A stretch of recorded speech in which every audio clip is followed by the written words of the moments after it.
నవీన్ గారు ఇప్పుడు అడగచ్చా సార్? ఇది మీరు చాన్నాళ్ళ తర్వాత మీడియా ముందుకు క్వశ్చన్స్ తీసుకోవడానికి వచ్చారు కాబట్టి ఇప్పుడు అడుగుతున్నా. 2 ఇంపార్టెంట్ ఈవెంట్స్ మిస్ అయ్యారు మీరు. ఒకటి ఏంటంటే మొన్న పర్సంటేజ్ సిస్టమ్ గొడవ, ఇప్పుడు లేటెస్ట్గా జరుగుతున్న strike.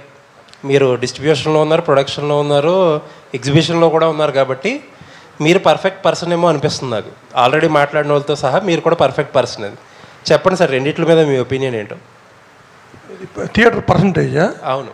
We want theatres to be on rental basis. మాకు థియేటర్ ఉన్నా, విమల్ ఉన్నా కానీ మేము శశిని అడుగుతాం, రెంట్కి ఇమ్మని అడుగుతాం. ఇంకా దాంట్లో వేరేదే ఉంది. ఓకే, మీరు పర్సంటేజ్ సిస్టమ్ ఎగ్నెస్ట్ మీరు. ఓకే, ఇప్పుడు జరుగుతున్న స్ట్రైక్ గురించి, వేజ్ గురించి. Now industry is facing lot of problems అండి. It's very tough phase. So ఈ టైంలో ఇది discussions are happening and will see where it goes. అంటే చాలామంది producers off the record, on the record కూడా ఈ అసోసియేషన్లు, ఫెడరేషన్లు ఇవన్నీ బ్రేక్ అయితే తప్ప ఇండస్ట్రీ ముందుకు వెళ్ళదు అని అంటున్నారు. అన్రీజనబుల్గా వేస్టేజ్లు, బడ్జెట్లు పెరిగిపోవడానికి వీళ్ళే కారణం అని కూడా అంటున్నారు. మీ వ్యూ ఏంటంటే దాని మీద?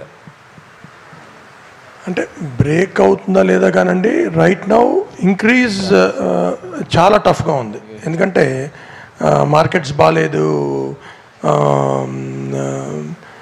నాన్ థియేట్రికల్ మార్కెట్స్ తగ్గినాయి. So right now it's very tough situation, అది మటుకు చెప్పగలను. అంటే ఇప్పుడు ఆల్మోస్ట్ ఇంక్రీజ్ డిక్రీజ్ పక్కన పెడితే చాలామంది ఆ అసోసియేషన్లో, యూనియన్లు కాకుండా ముందుకెళ్ళాలని చెప్పి ఒక ప్రయత్నం చేస్తున్నారు.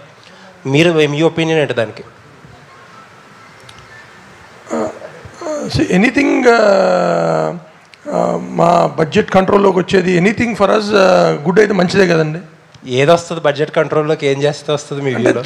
చూడాలండి. అంటే యూనియన్ కాకుండా సపరేట్గా చేసి అది ఎంత సక్సెస్ఫుల్ అవుతుందో చూడాలి కదా.